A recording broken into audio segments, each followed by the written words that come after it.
Rich Dad, Poor Dad, Part 3. The lesson began. Mike and I met with his dad that morning at 8 o'clock. He was already busy, having been at work for more than an hour. His construction supervisor was just leaving in his pickup truck as I walked up to his simple, small, and tidy home. Mike met me at the door. Dad's on the phone and he said to wait on the back porch. Mike said as he opened the door. The old wooden floor creaked as I stepped across the threshold of aging house. There was a cheap mat just inside the door. The mat was there to hide the years of wear from countless footsteps that the floor had spotted. Although clean, it needed to be replaced. I felt claustrophobic as I entered the narrow living room that was filled with old, musty, overstuffed furniture that today would be collector's items. Sitting on the couch were two women, both a little older than my mom. Across from the woman sat a man in workman's clothes.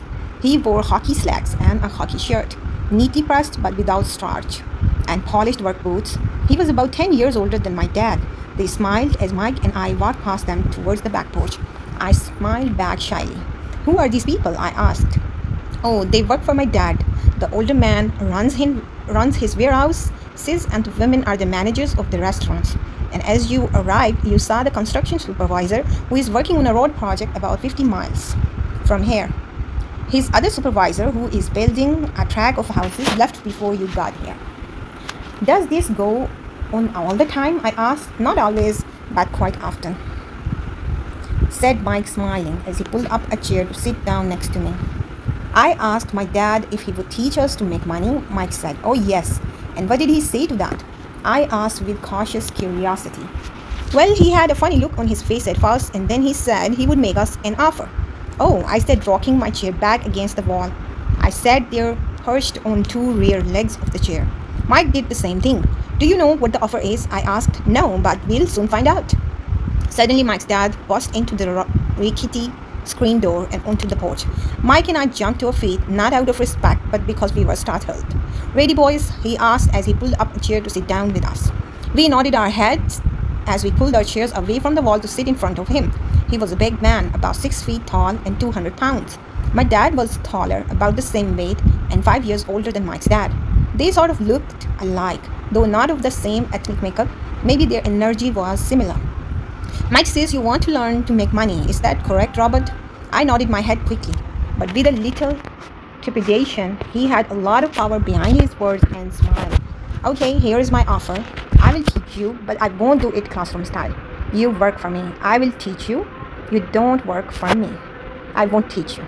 I can teach you faster if you work, and I'm wasting my time if you just want to sit and listen like you do in school. That's my offer. Take it or leave it." "May I ask a question first?" I asked. "No, take it or leave it. I've got too much work to do to waste my time. If you can't make up your mind decisively, then you will never learn to make money anyway. Opportunities come and go. Being able to know when to make quick decisions is an important skill. You have the opportunity that you asked for. School is beginning or it's over in 10 seconds. It's over in 10 seconds.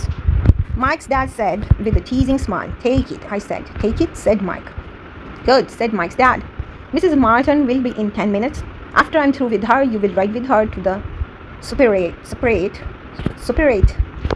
and you can begin working.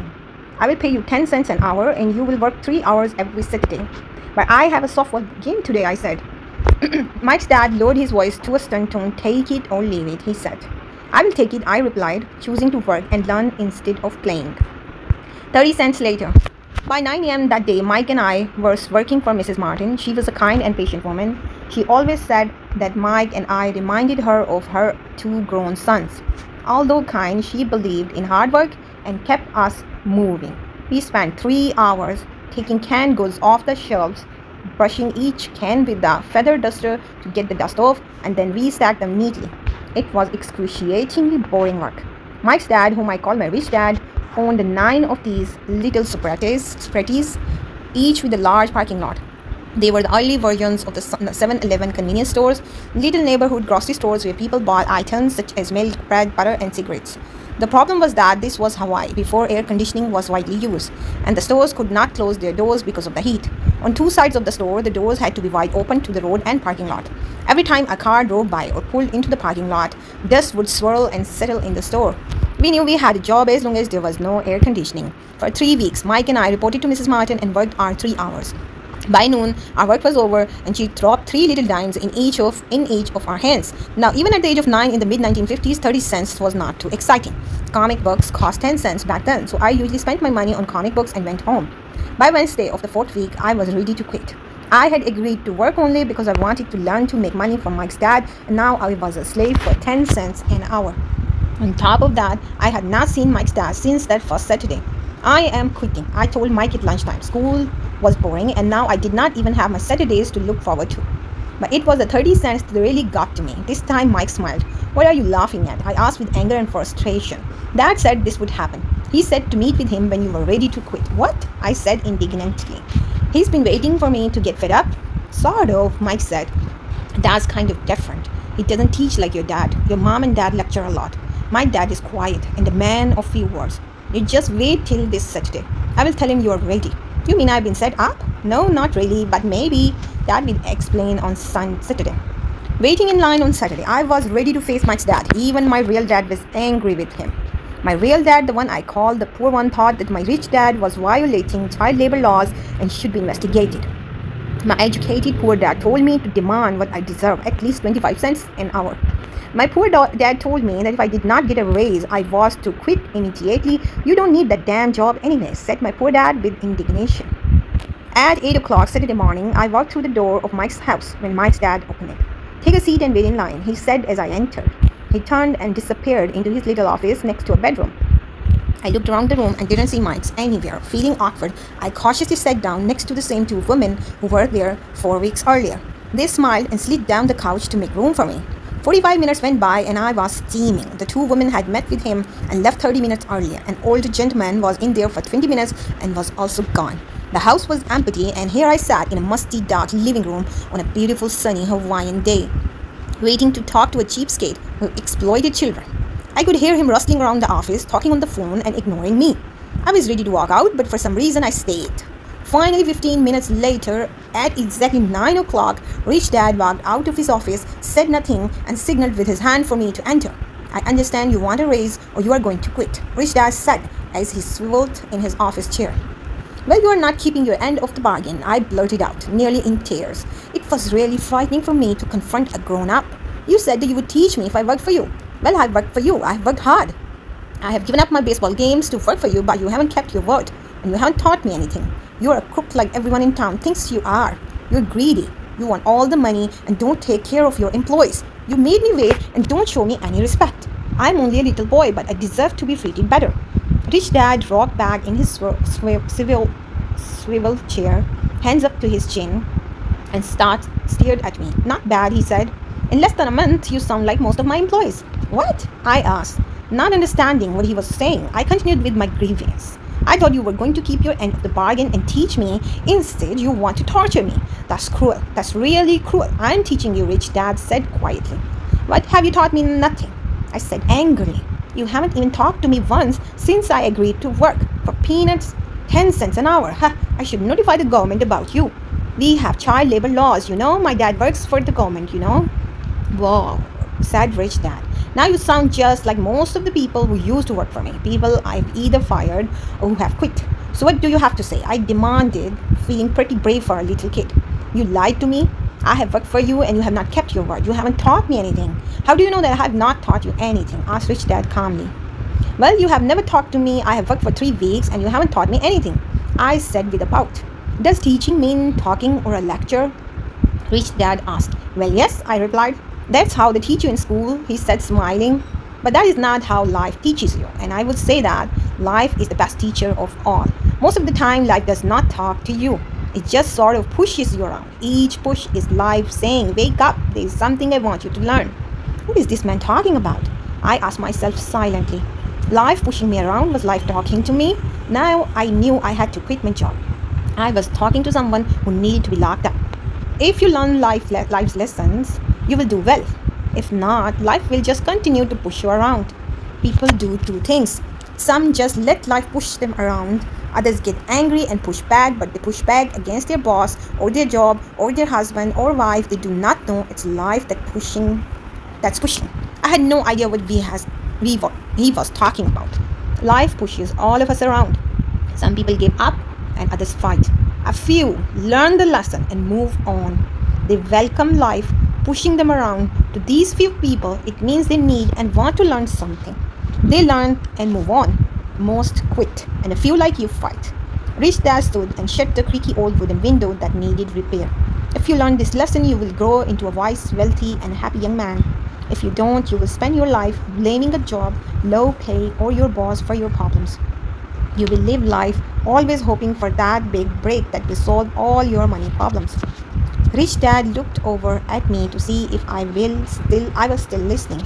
His eyes met mine. We stared at each other, communicating through our eyes. Finally, I looked away once I had absorbed his message. I knew he was right. I knew he was right. I was blaming him, and I did ask to learn. I was fighting. Rich Dad continued, or if you are the kind of person who has no guts, you just give up every time life pushes you. If you are that kind of person, you'll live all your life playing it safe, doing the right things, saving yourself for some event that never happens. Then you die a boring old man. You will have lots of friends who really like you because you are such a nice hardworking guy, but the truth is that you let life push you into submission. Deep down, you were terrified of taking risks. You really wanted to win, but the fear of losing was greater than the excitement of winning. Deep inside, you and only you will know you didn't go for it. You chose to play it safe. Our eyes met again. You have been pushing me around, I asked. Some people might say that. Smiled Rich Dad. I would say that I just gave you a taste of life. What taste of life? I asked, still angry, but now curious and ready to learn. You boys are the first people who have ever asked me to teach them how to make money. I have more than 150 employees, and not one of them has asked me what I know about money. They ask me for a job and a paycheck, but never to teach them about money. So most will spend the best years of their lives working for money, not really understanding what it is they are working for. I sat there listening intently. So when Mike told me you wanted to learn how to make money, I decided to design a course that mirrored real life. I could talk until I was blue in the face, but you wouldn't hear a thing. So I decided to let life push you around a bit so you could hear me. That's why I only paid you 10 cents. So what is the lesson I learned from working for only 10 cents an hour? I asked. That you are cheap and exploit your workers? Rich Dad rocked back and laughed heartily. Finally he said, you'd best change your point of view. Stop blaming me and thinking I am the problem. If you think I'm the problem, then you have to change me. If you realize that you are the problem, then you can change yourself, learn something, and grow wiser. Most people want everyone else in the world to change, but themselves, let me tell you, it's easier to change yourself than everyone else. I don't understand, I said. Don't blame me for your problems, Rich Dad said, growing impatiently. But you only pay me 10 cents. So what are you learning? Rich Dad asked, smiling. That you are cheap? I said with a slight grin. See, you think I'm the problem, said Rich Dad, but you are. Well, keep that attitude and you will learn nothing. Keep the attitude that I am the problem, and what choices do you have? Well, if you don't pay me more or show me more respect and teach me, I will quit. Well put, Rich Dad said, and that's exactly what most people do. They quit and go looking for another job, a better opportunity and higher pay, actually thinking that this will solve the problem. In most cases, it won't. So what should I do? I asked. Just take this measly 10 cents an hour and smile? Rich Dad smiled. That's what the other people do. But that's all they do. Waiting for a raise, thinking that more money will solve their problems. Most just accept it. And some take a second job, working harder, but again, accepting a small paycheck. I sat staring at the floor, beginning to understand the lesson Rich Dad was presenting. I could sense it was a taste of life. Finally, I looked up and asked, so what will solve the problem? This, he said, leaning forward in his chair and tapping me gently on the head. This stuff between your ears. It was at that moment that Rich Dad shared the pivotal point of view that separated him from his employees and my poor dad, and led him to eventually become one of the richest men in Hawaii. While my highly educated but poor dad struggled financially all his life, it was a singular point of view that made all the differences over a lifetime. Rich Dad explained this point of view over and over, which I call lesson number 1. The poor and the middle class work for money. The rich have money work for them. On that bright Saturday morning, I learned a completely different point of view from what I had been taught by my poor dad. At the age of 9, I understood that both dads wanted me to learn, both dads encouraged me to study, and not the same things. My highly educated dad recommended that I do what he did. Son, I want you to study hard, get good grades, so you can find a safe, secure job with a big company and make sure it has excellent benefits. My rich dad wanted me to learn how money works so I could make it work for me. These lessons I would learn through life with his guidance, not because of a classroom. My rich dad continued my first lesson. I'm glad you got angry, but working for 10 cents an hour. If you hadn't got angry and had simply accepted it, I would have tell you that I could not teach you. You see, true learning takes energy, passion, and a burning desire. Anger is a big part of that formula. For passion is anger and love combined. When it comes to money, most people want to play it safe and feel secure. So passion does not direct them, fear does. So is that why they will take jobs with low pay? I asked. Yes, said rich dad. Some people say I exploit people because I don't pay as much as the sugar plantation or the government. I say that people exploit themselves. It's their fear, not mine. But don't you feel you should pay them more? I asked. I don't have to. And besides, more money will not solve their problems. Just look at your dad. He makes a lot of money and he still can't pay his bills. Most people given more money only get into more debt. So that's why the 10 cents an hour I set. Smiling, it's a part of the lesson. That's right, smiled rich dad. You see, your dad went to school and got an excellent education, so he could get a high-paying job, but still has money problems because he never learned anything about money in school. On top of that, he believes in working for money.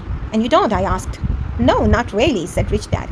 If you want to learn to work for money, then stay in school. That is a great place to learn to do that. But if you want to learn how to have money work for you, then I will teach you that, but only if you want to learn. Wouldn't everyone want to learn that? I asked. No, said rich dad. Simply because it's easier to learn to work for money, especially if fear is your primary emotion when the subject of money is discussed. I don't understand, I said with a frown. Don't worry about that for now. Just know that it's fear that keeps most people working at a job. The fear of not paying their bills, the fear of being fired, the fear of not having enough money, and the fear of starting over.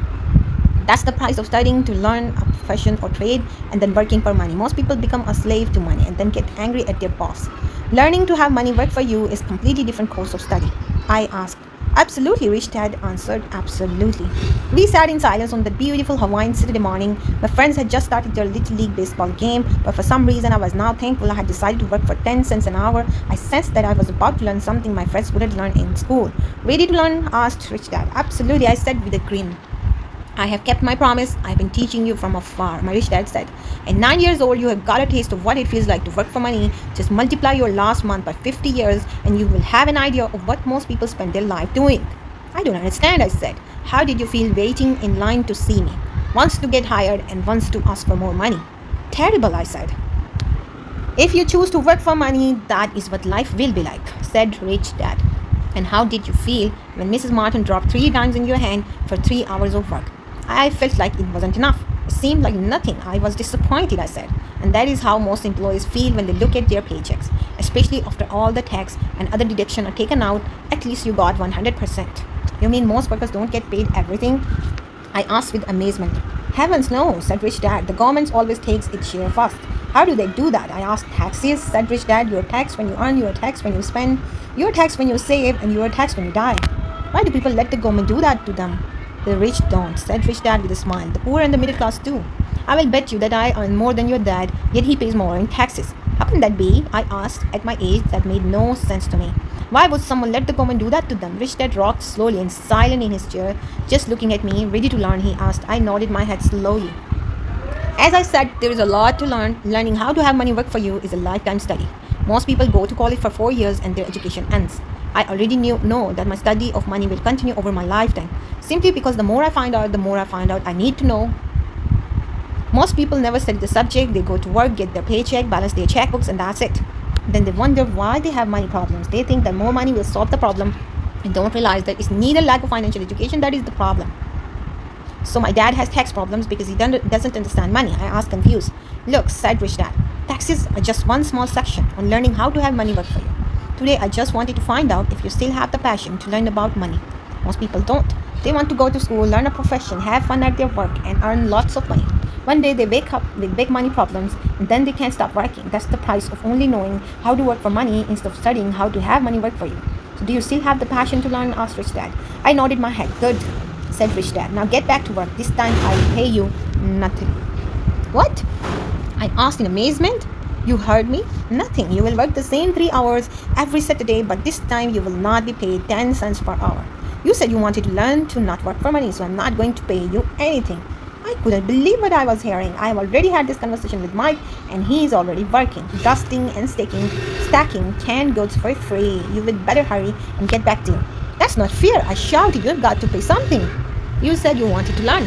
If you don't learn this now, you will grow up to be like the two women and the older man sitting in my living room, working for money and hoping I don't fire them.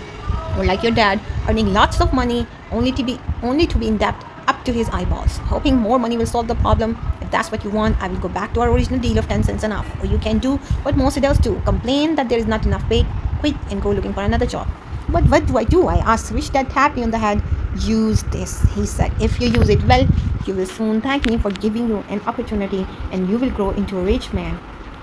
I stood there, still not believing what a raw deal I was handed. I came to ask for a raise, and somehow I was instead working for nothing. Rich Dad tapped me on the head again and said, use this. Now get out of there and get back to work.